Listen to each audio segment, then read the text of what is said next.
Hey there, y'all, and welcome to today's Daily Down and Dirty. My name is Fairlight. Welcome to Airy Fairy Tarot. All right, y'all, so the message today is you are stronger than this. And it's not an easy reading, whatever it is, what it is. Astrologically, we just had Mars opposing Pluto yesterday, and it feels like that energy is really hitting stronger today than it did yesterday, at least in what I've been noticing with people. So anyway, I don't even know which one to start with. We've got these two cards together, the Strength reversed and the Five of Pentacles upright. And then also you've got the Moon reversed and the Nine of Wands reversed also. And both of these are where it's like, you are stronger than this. And the reading continues in that vein. So let's start with these ones here. Five of Pentacles, this is abandonment wounds. This is low self-worth. This is like, feeling left out in the cold, just not being valued by yourself or anybody else. And maybe even feeling like you don't deserve more, or you'll never get more, or something like that. And really, this is creating a weakness within you. With the Strength card reversed, I can say we've got three major arcanas in the reading, and that just shows you're at a big choice point. You're at a big destiny point. Be very aware of the choices you're making, especially where it concerns your well-being. Sometimes, we don't recognize that we're being manipulative by indulging in like the lowest vibration we can choose from, because there's something satisfying about it. I don't know what it is. I think it's an energy vampire thing. And it's like, of course, if you knew that you were doing that, you probably wouldn't choose that, but often we'll do something and then deny that we're doing it, because that's the only way we know how to pull connection into us, bring energy into us. But there are much more nourishing, healthy ways for you to do that, empowering ways to do that. And so it's by taking your strength back. And I think it is really facing these inner issues about worthiness, about, where's the trauma? Where do you feel neglected or abused, or where do you feel unloved? In what areas could you open up and receive more? And saying yes, I notice online there's always jokes about women saying I'm fine. And so it's like, if you're not fine, don't act like you are when clearly you're not. And it's not about women or men or anything like that. That's just what wanted to come through. But it's that sort of thing. It's like, take your power back, and if there's a conversation to be had, be vulnerable and express your needs. The thing that sucks is that it's a weird time now where if this involves a partnership, often we have partners who just don't give a shit. But even if it's a parent, often the parents aren't going to validate where you're at, or even if it's your kids won't. And so it's really recognizing that this stems from a need for external validation, and taking your power back from that, and really learning to validate yourself. I can say I've been doing these as soon as I wake up. I throw on headphones and I do a meditation for shifting my reality or for, whatever it is that you want to do, healing trauma, bringing more abundance into your life, bringing love, whatever it is. How to, really cultivate seeds that are going to nourish you, how to invest in yourself in an authentic, vulnerable way. So really, it feels like your strength comes from being vulnerable with yourself primarily. And then the more you value yourself, the more you validate yourself, then recognizing, what kinds of connections you're allowing in your life and that you're inviting into your life. And little by little, I've been recognizing that there really are beautiful people in my life that just are the medicine. Sometimes you find people who just are the medicine. They really get you, and they really get where you're coming from, and it's nourishing. There are those people there for you, but you've got to be that person first and foremost. So then we go to the Moon reversed and the Nine of Wands reversed. It feels like more of the same. When the Moon is reversed, to me, this is feeling crazy. This is it's more than just toxic energy. It's really like in your emotions.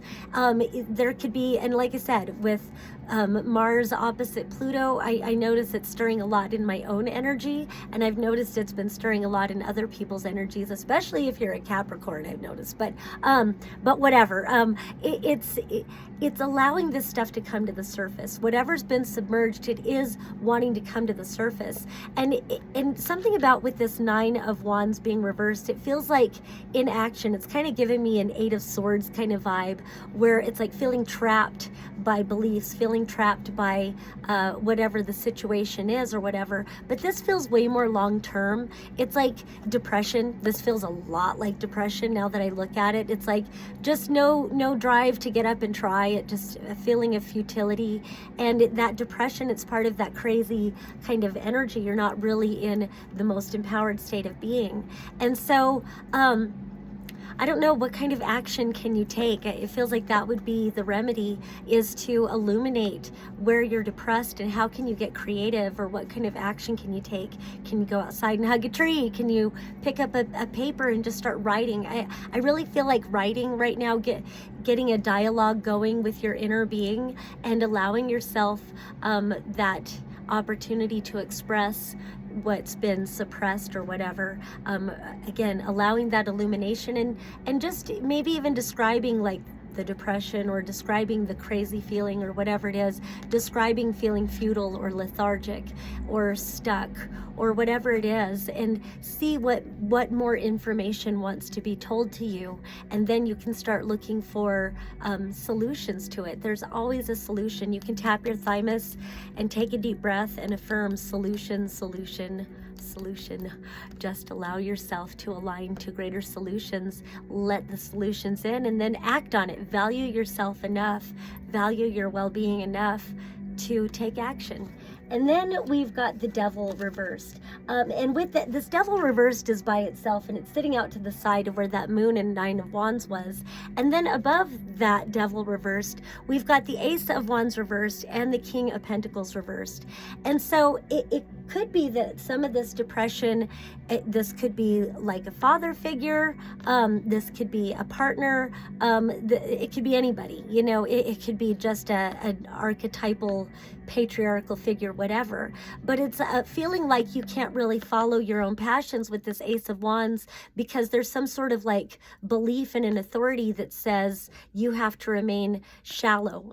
You have to align to, you're not allowed to be successful unless you choose something that feels superficial and conformist and fake to you, something that doesn't align to your passions and desires. And it feels like turn it right side up, take your fucking power back, and definitely take all opportunities to engage your creativity, to engage your passions, to engage that motivation, whatever gets you going, and you become the King of Pentacles. You value yourself, and you don't let others define for you what value is. That's starting with that Five of Pentacles in the beginning. Not allowing others to dictate to you about what's valuable about you, or what's valuable about your life, or what's valuable about living in general. It's a very relative, it's a very personal experience. If you're an artist, you're allowed to value that. If you're a musician, if you're a writer, if you're a scientist, if you're an accountant, whatever the fuck, a butcher, a baker, a candlestick maker, whatever makes you passionate, whatever inspires you to move, you be that king and you take the directive. And so again, it feels like because this Devil is reversed, you know, you see that he's all bound up in toxic beliefs and whatever codependency or addiction or whatever. It is reversed, so it feels like you have an opportunity to move out of these old energies. And maybe that's something that has been happening. If a relationship ended, it probably was a toxic, limiting relationship, but it's like, without this, who am I? You know, and so it could be hard to pick yourself up and move forward when you're in this energy, but just know that you have turned a corner, you have overcome something. It's just a matter of not defining yourself according to others outside of you, or others' beliefs outside of you. It's really taking your power back.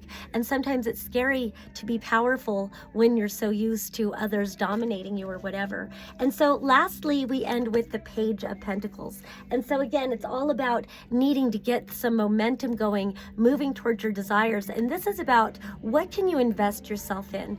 What can you look towards the long term about cultivating what you want to put roots in, whether it's friendships, whether it's work that you do, art, whatever it is that you love. What can you invest yourself in to show yourself your own worth, your own value, and that you are willing to cultivate whatever it takes for you to establish this greater sense of self-love and self-worth and self-value. All right, that's all I have for today. Once again, my name is Fairlight. Thank you so much for watching. Peace and love until next time.